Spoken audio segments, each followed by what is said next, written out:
Hello everyone. So today we will talk about the sample question paper which is based on the images, the hyperlinks, the audio video elements and the iframe. Clear how to insert these things in a HTML web page. So whenever it is a MCQ type of question paper, then we have to concentrate on the tag and their attributes and the CSS properties. Secondly, how to write the HTML code using these attributes and the properties. So let's begin. So the first question is which tag is used to insert an image in web page. अगर एक web page में हमको क्या करना है, image insert करनी है और पूछा क्या गया है हमारे से यहाँ पर टैग, यानी हमको कौन सा टैग यूज करना पड़ेगा. So here is a list of tags. यहाँ पर हमारे पास में टैग्स की लिस्ट है. यहाँ पर किस पर्पज के लिए हम उसको यूज करते हैं, यहाँ पर कौन कौन से एट्रीब्यूट्स हैं उस टैग के और कौन कौन सी प्रॉपर्टीज हैं. तो यहाँ पर सिंपल सा है कि इमेज को इंसर्ट करना है. टू इंसर्ट एन इमेज, कोई इमेज इंसर्ट करनी है तो ऑब्वियसली हमारे पास में कौन सा टैग है, IMG tag. So this chart it is very useful to answer the MCQ questions. Clear, multiple choice जो भी हमारे पास क्वेश्चन आते हैं, using this chart we can easily answer the basic MCQ questions. So the correct answer in this one is IMG. हमारा correct answer क्या हो गया यहाँ पर, IMG. Now coming to the next one, which is the main attribute. हमारा जो main attribute कौन से टैग का, IMG टैग का, यानी IMG टैग का हमारा main attribute कौन सा होता है, without which we cannot insert image in our web page, यानी जिसके बिना हम कोई इमेज इंसर्ट नहीं कर सकते. ठीक है, हमने सपोज IMG टैग तो लगा दिया, लेकिन अपना ब्राउजर ऑटोमेटिकली कोई इमेज थोड़ी लेके आ जाएगा. हमको क्या बताना पड़ेगा, उसका पाथ बताना पड़ेगा, किस इमेज को हमारे को लेकर के आना है. तो ये पाथ हम कौन से एट्रीब्यूट के अंदर लिखते हैं, that is the SRC attribute, यानी सोर्स. SRC का मतलब होता है source. So this question also you can answer using this one, कि यहाँ पर हमारे पास में जो भी यहाँ पर मैंने रेड मार्क कर रखे हैं, ये रेड मार्क कर रखा है, ये रेड मार्क कर रखा है, ये red, these are the main attributes. Means without SRC you can not insert an image, आप इमेज को इंसर्ट नहीं कर सकते. Without HREF you can not insert a hyperlink. Without SRC you can not insert a audio, video और I frame. So the correct answer is SRC. Now the next question is which one is not an attribute of IMG tag, यानी IMG tag के हमारे जो attributes होते हैं उसमें से इसमें कौन सा एट्रीब्यूट IMG टैग का नहीं है. Now let's see this chart. अब IMG टैग में हमारे पास में होता है SRC, ALT, हाइट और विड्थ. और यहाँ पर देखा है SRC हमारे पास में होता है, हाइट भी होता है, विड्थ भी होता है, लेकिन ये HREF एट्रीब्यूट नहीं होता है हमारे पास में. HREF किस में यूज होता है, हमारे पास में A टैग के अंदर यूज होता है, IMG टैग के अंदर यूज नहीं होता. So the correct answer it is HREF. Now the next one is which attribute of IMG tag. अभी भी देखो इमेज में से क्वेश्चन बना है, which attribute of IMG tag is used to set a text in case the image is not displayed. अगर image display नहीं हो रही किसी भी कारण से, ड्यू टू एनी रीजन, जैसे यहाँ पर हमारा एक वेब पेज है, मैंने यहाँ पर एक इमेज को इंसर्ट करने की कोशिश करी है, लेकिन वो इमेज इंसर्ट नहीं हो रही. किस कारण से नहीं हो सकती, या तो हमने उसका पाथ गलत लिखा हो, या फिर हमने इमेज का जो नेम है वो हमने गलत लिखा हो. इफ और the image is not available, जिस पाथ पे मैंने दिया है the image it is not available. So in that case हम चाहते हैं कि यहाँ पर किसी तरह का कोई टेक्स्ट आ जाए. So that text it is called alternate text. हम उसको क्या बोलते हैं, ऑल्टरनेट टेक्स्ट. लेकिन उसके लिए जो हमारा एट्रीब्यूट यूज होता है that is the ALT attribute. That also you can take the help of this one, कि IMG के अंदर एक हमारे पास में ऑल्टरनेट एट्रीब्यूट ना होकर के ALT एट्रीब्यूट होता है which is use to insert an alternate text. The next one is float property. Now we are not talking about the tag or attribute, we are talking about the property. Property का नाम क्या है, float property. किसकी है, of image is used to. अब float property किस काम में आती है, इमेज को हमारे को लेफ्ट के अंदर अलाइन करना है या फिर राइट के अंदर अलाइन करना है, उसके लिए काम में आता है. Means for left and right both. यहाँ पर फर्स्ट ऑप्शन क्या है, align the image towards left, तो ये तो नहीं हो सकता, राइट में भी हम अलाइन कर सकते हैं. Then align the image towards right, हम लेफ्ट में भी अलाइन कर सकते हैं, this is also wrong. Align the image towards left और राइट, हम दोनों ही तरफ अलाइन कर सकें. So the C is the correct answer. Next one is this is a hyperlink given, a URL it is given, https jvsbhairo.org contactus.php. Which type of URL is given here in the HREF attribute. हमारे पास में URL होते हैं किस तरह के, एक तो एब्सोल्यूट URL होता है, एक होता है रिलेटिव, और एक हम we can link to a email client also. So जो एब्सोल्यूट URL क्या होता है, वो होता है कि हमारा कंप्लीट URL, यानी अगर हम किसी दूसरी वेबसाइट के ऊपर उसको डाइवर्ट कर रहे हैं हाइपरलिंक को, और कंप्लीट HTTPS से लेकर के हमारा पूरा पाथ लिखा हुआ उस वेब पेज तक का, दैट इज कॉल्ड एब्सोल्यूट. अगर हमने बीच में से कोई हमारी वेबसाइट के हमने किसी वेब पेज से हाइपरलिंक किया है, so the path it may be like this images slash या फिर abc डॉट एंड png और jpg। सो यहाँ पर हमने पूरा का पूरा पाथ नहीं दिया, इसको हम बोलते हैं रिलेटिव, और जहां पर हम https से पूरा पाथ स्टार्ट करते हैं उसको हम बोलते हैं एब्सोल्यूट। तो यहाँ पर हमने कहां से यूआरएल स्टार्ट किया, https से लेकर के लास्ट के जो हमारी फाइल है वहां तक का यूआरएल दिया है, मींस द कंप्लीट यूआरएल, तो उसको हम बोलेंगे absolute URL. So the correct answer is absolute URL. Next is which one is not a link state. Link state यानी जब हम किसी ए टैग के लिंक किसके लिए किससे स्टेब्लिश करते हैं, हम ए टैग से। तो ए टैग में क्या होता है, एक विजिटेड हो सकता है कि जब हमने उसको विजिट कर लिया तो क्या फॉर्मेटिंग होनी चाहिए, जब हम माउस को उसके ऊपर लेकर के जाएं यानी हावर पे क्या होना चाहिए, तो जब वो लिंक हमारा एक्टिव हो तो क्या होना चाहिए। Clear. So all these are the link states that you can see here. You can see the link states. एक तो हमारे लिंक स्टेट होता है लिंक, एक होता है हमारा हॉवर, और हॉवर किस लिए काम आता है, जब माउस को उसके ऊपर लेके जाएंगे तो उसका फॉर्मेटिंग चेंज हो जाए। एक विजिटेड यानी जिस लिंक को हम विजिट कर चुके हैं, और एक होता है एक्टिव, जब हमने उसको क्लिक किया लिंक को, that time it is called active. तो लिंक, हावर, विजिटेड और एक्टिव, ये चार हमारे पास में स्टेट होते हैं हाइपरलिंक के। सो चारों में से यहाँ पर कौन सा नहीं है, लिंक भी है हमारे पास में, हावर भी है, एक्टिव भी है। यहाँ पर वी लिंक नाम का कोई भी हमारे पास में स्टेट नहीं होता, मीन्स वी लिंक नाम का कोई स्टेट नहीं है। That's why the correct answer is D, that is a colon v link. Next one is which attributes are used. कौन से एट्रीब्यूट्स यूज होते हैं if we want to change the size यानी रिसाइज द इमेज। हमारी एक image है उसको मुझे रिसाइज करना है, ठीक है, इसको बड़ा करना है, सपोज इस तरह से करना है। सो ये क्या होता है हमारा, इसको हम बोलते हैं विड्थ और इसको हम क्या बोलते हैं height. So height and length तो नहीं होगा, so this is wrong. Length and breadth भी नहीं होगा, कौन सा हो जाएगा, height and width. Attribute resize नाम का कोई एट्रीब्यूट नहीं होता। Again this is a question from image. You can see यहाँ पर हमारा इमेज टैग के अंदर देखो हाइट एंड विड्थ है यहाँ पर, और यहाँ पर भी क्या है, height and width. Clear. So these are the attributes and these are the properties. यहाँ पर ब्रेथ, लेंथ, टॉप इस तरह का कोई एट्रीब्यूट नहीं है। So the correct answer is height and width. Next question is which one is the correct statement. यहाँ पर कुछ स्टेटमेंट्स लिखी हुई है, उसमें से कौन सी स्टेटमेंट हमारी करेक्ट है। टू इंसर्ट एन इमेज, क्या करना है हमको, एक इमेज को इंसर्ट करना है, उसके लिए हम, और इमेज का नाम यहाँ पर क्या है, xyz.jpg। ठीक है, इस इमेज को मुझे इंसर्ट करना है तो मैं कैसे लिखूंगा। तो इमेज इंसर्ट करने का तरीका क्या होता है, हम टैग लगाते हैं img के अंदर हम src equals to, then we are writing the path of the image. Clear, this is the correct syntax. यहाँ पर क्या है, img src equals to xyz.jpg। So this one it is correct. एक बार इसको हम करेक्ट देख लेते हैं। img href equals to, so we are not using href तो हम किस टैग के अंदर यूज करते हैं, ए टैग के अंदर यूज करते हैं। So this one it is wrong. img src equals to xyz.jpg, लेकिन देखो यहाँ पर मैंने इसको क्लोज नहीं किया है।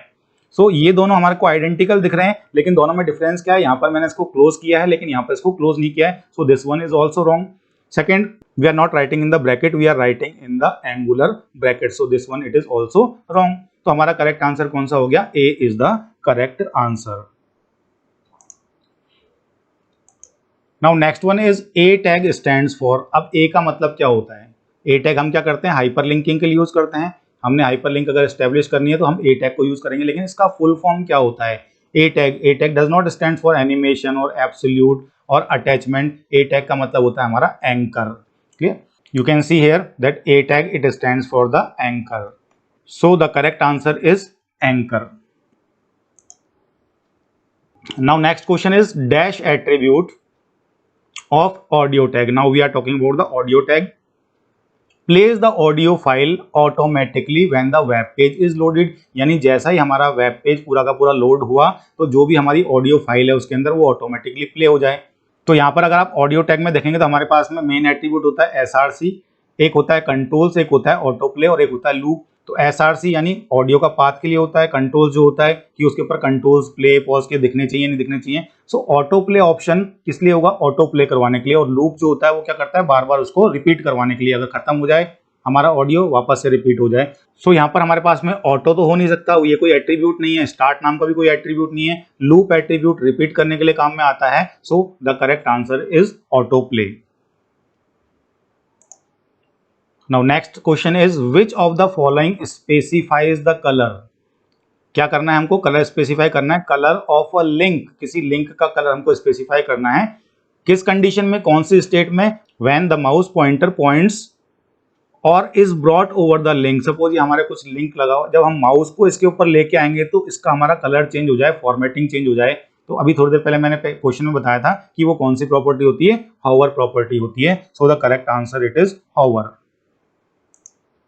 Next is which one is not an attribute of video tag. अब यहाँ पर हमारा वीडियो टैग का कौन सा एट्रीब्यूट नहीं है? तो अगर आपने ट्यूटोरियल देखा हो तो वीडियो टैग में हमारे पास में कौन कौन से एट्रीब्यूट होते हैं? एक तो एसआरसी होता है, ठीक है, एक होता है हमारे पास में कंट्रोल्स होता है, एक होता है हमारे पास में म्यूटेड, एक होता है हमारे पास में लूप, और एक होता है हमारे पास में autoplay. So these are the attributes of video tag.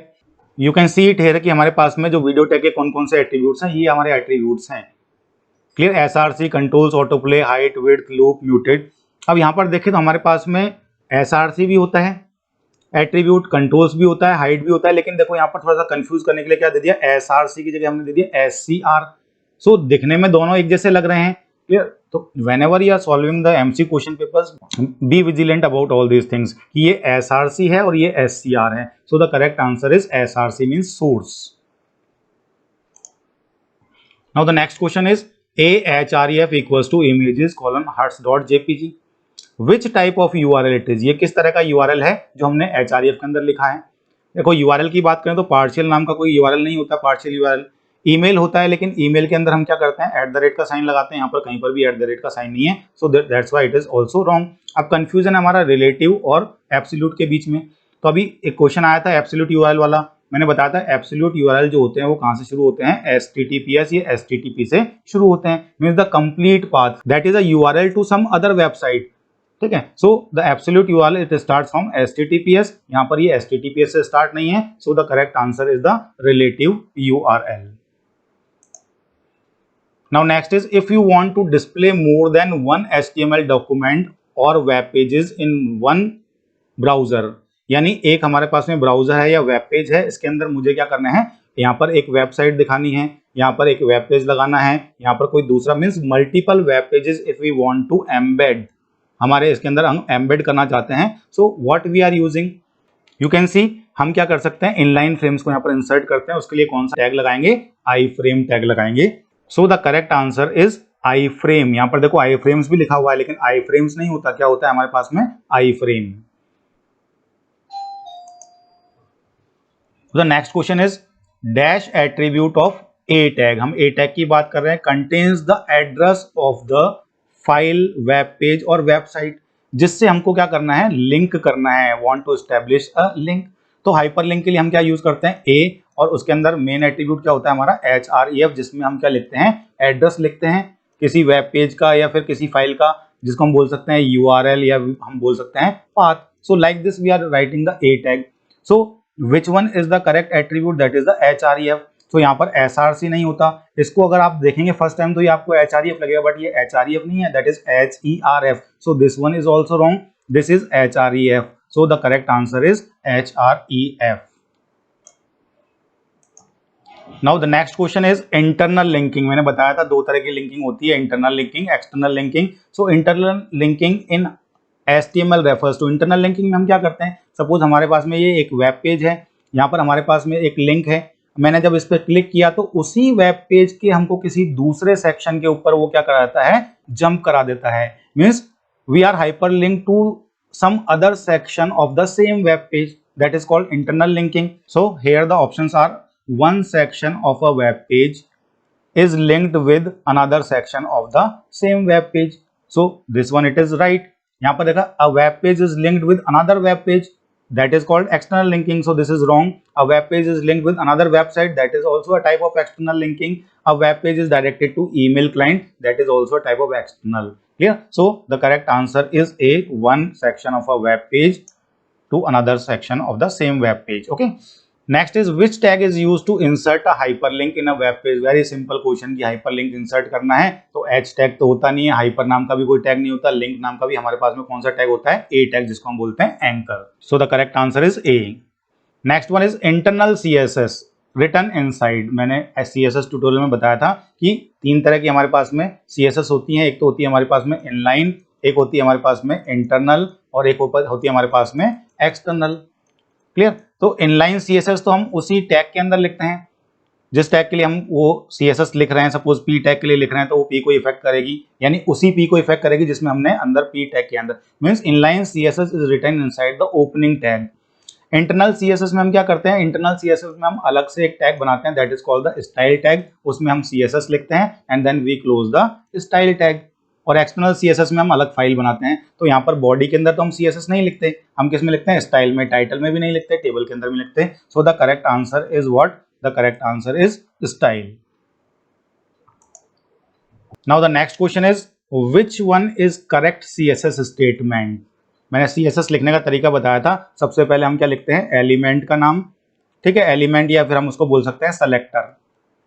Okay, उसके बाद में करली ब्रेस ओपन करते हैं, करली ब्रेस के बाद में हम प्रॉपर्टी का नाम लिखते हैं, जो भी प्रॉपर्टी लगानी है, देन कॉलन लगाते हैं, उसके बाद में उस प्रॉपर्टी की हम वैल्यू लिखते हैं, उसके बाद में हम सेमी कॉलन लगाते हैं, उसके बाद में हमने क्या लगाया यहाँ पर, सपोज नेक्स्ट प्रॉपर्टी लिखनी है, फिर वापस से हमने प्रॉपर्टी का नाम लिखा, उसके बाद में यहाँ पर कॉलन लगाया, उसके बाद में वैल्यू, और सारी प्रॉपर्टीज मेंशन करने के बाद में हम करली ब्रेस को। सो this is the syntax of writing the CSS। अब यहाँ पर मैंने बॉडी के ऊपर CSS लगा दी, तो यहाँ फर्स्ट स्टेटमेंट जो ए ऑप्शन है वो तो वैसे ही यहाँ पर रॉन्ग हो गया, क्योंकि यहाँ पर मैंने क्या यूज किया हुआ है, स्क्वायर ब्रैकेट, बट हमको क्या करना है, करली ब्रेसेस। दो this answer it is wrong. यहाँ पर भी देखो मैंने यहाँ पर स्क्वायर ब्रैकेट की जगह सिंपल ब्रैकेट यूज किया है, so this also it is wrong. यहाँ पर देखो बॉडी करली ब्रेस ओपन किया, बैकग्राउंड कलर कॉलन रेड, देखो कॉलन लगाया, फिर मैंने दो प्रॉपर्टीज को किससे सेपरेट किया है, सेमी कॉलन सेपरेट किया, और प्रॉपर्टी वैल्यू जो पेयर है उसको मैंने कॉलन सेपरेट किया है। So this one is the correct. So the correct answer is C. The last question is a dash URL points to a file within a website, यानी एक ही website के दूसरे page को हम क्या कर रहे हैं, हाइपरलिंक कर रहे हैं, यानी किसी दूसरी वेबसाइट के ऊपर नहीं जा रहे हैं, हम क्या कर रहे हैं, हाइपरलिंक सेम वेबसाइट के अंदर हाइपरलिंक एस्टेब्लिश कर रहे हैं। Web page is different but the website it is same. So हमको पूरा HTTPS देने की जरूरत नहीं है, क्योंकि हम दूसरे वेबसाइट के ऊपर डाइवर्ट नहीं हो रहे हैं। क्लियर, हमको उसी वेबसाइट के अंदर किसी दूसरी फाइल या वेब पेज के अंदर जाना है। So this type of URL it is known as the relative URL। यही क्वेश्चन पहले भी आया था लेकिन दूसरे तरीके से बताया गया था। So relative is the correct answer. So ये जितने भी MCQs मैंने यहाँ पर दिखाए, इसमें जो मैक्सिमम सॉल्यूशन हमारे को कहाँ मिलेगा, मैक्सिमम सॉल्यूशन जो मैंने यहाँ पर एक टेबल बना रखी है, इसके अंदर देखो मैंने मेंशन कर रखा है कि टैग का नाम क्या है, वो टैग किस काम में आता है, उसमें कौन कौन से हमारे पास में एट्रीब्यूट्स होते हैं, यहाँ पर एट्रीब्यूट्स हैं, और ये हमारे पास में CSS की प्रॉपर्टीज हैं। अगर हमको ये ध्यान है कि कौन सा टैग है, उसकी कौन कौन सी प्रॉपर्टीज होती हैं CSS, और कौन कौन से एट्रीब्यूट्स होते हैं, then you can answer 95% of the questions. So this table, the tags, their use and the attributes and the properties, that I will make it available to you. Thank you very much for watching the video. If you like the video, please like, share and subscribe. Thank you very much again.